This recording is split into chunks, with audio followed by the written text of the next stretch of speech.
హిందూ సాంప్రదాయాల్లో ఏ మంచి పని ప్రారంభించాలన్నా ముందుగా తిథి చూస్తారు. ఏకాదశి తిథి ఉంటే చాలు పని ప్రారంభిస్తారు.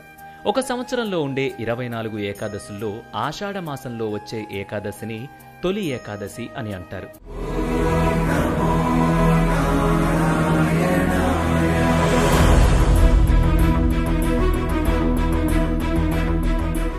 హిందువులు దీన్నే తొలి పండగగా పరిగణిస్తారు.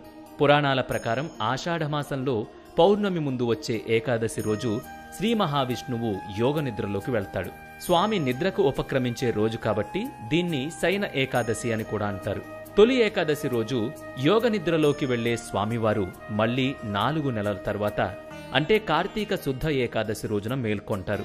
ఈ 4 నెలల్ని చతుర్మాసాలుగా వ్యవహరిస్తారు. ఈ 4 నెలలు స్వామివారు పాతాళలోకంలో బలిచక్రవర్తి వద్ద ఉండి కార్తీక పౌర్ణమి నాడు తిరిగి వస్తారని పురాణ గాథ ఒకటి ప్రాచుర్యంలో ఉంది.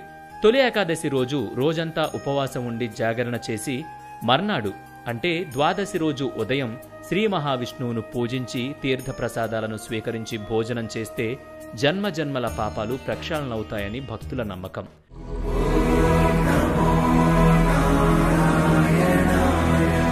కృతయుగంలో మురాసురుడనే రాక్షసుడు బ్రహ్మవరంతో దేవతలను ఋషులను హింసించాడని మరో కథ ప్రాచుర్యంలో ఉంది. శ్రీ మహావిష్ణువు ఆ రాక్షసుడితో 1000 ఏళ్లు పోరాడి అలసిపోయి ఓ గుహలో విశ్రాంతి తీసుకుంటుండగా శ్రీహరి శరీరం నుంచి ఓ యోగమాయ ఆవిర్భవించింది. అది ఆ రాక్షసుణ్ణి అంతం చేసిందట. శ్రీ మహావిష్ణువు ఆ యోగమాయను ఏకాదశి తిథిగా అనుగ్రహించాడని చెబుతారు.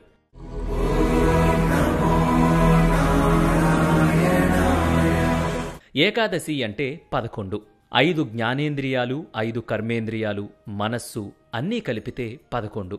వీటిని మనిషి తన ఆధీనంలోకి తీసుకువచ్చి అన్నిటినీ ఒకటిగా చేసి అప్పుడు దేవుడికి నివేదన చెయ్యాలి. దీనివలన మనిషికి సహజంగా అలవడే బద్ధకం దూరమవుతుందని, రోగాలు దరిచేరకుండా ఉంటాయని, ఇంద్రియ నిగ్రహం పెరుగుతుందని చెబుతారు. ఈ 4 నెలల కాలాన్ని అత్యంత పవిత్రంగా పరిగణించి చతుర్మాస్య దీక్ష చేస్తారు. ప్రస్తుతం మఠాధిపతులు, సన్యాసం తీసుకున్నవారు మాత్రమే ఈ వ్రతాన్ని ఆచరిస్తున్నారు.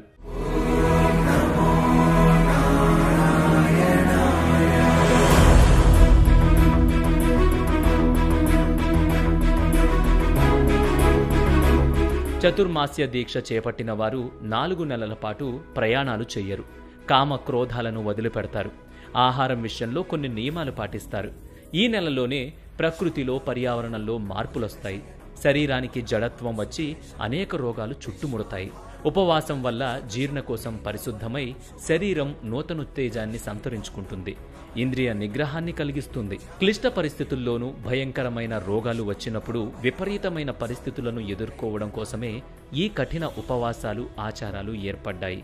ఈ సాంప్రదాయంతో కేవలం భక్తి మాత్రమే కాదు, ఆరోగ్యం కూడా ఎంతో చక్కగా ఉంటుంది. ఇది తొలి ఏకాదశి ఉపవాసం వెనుకున్న కథ.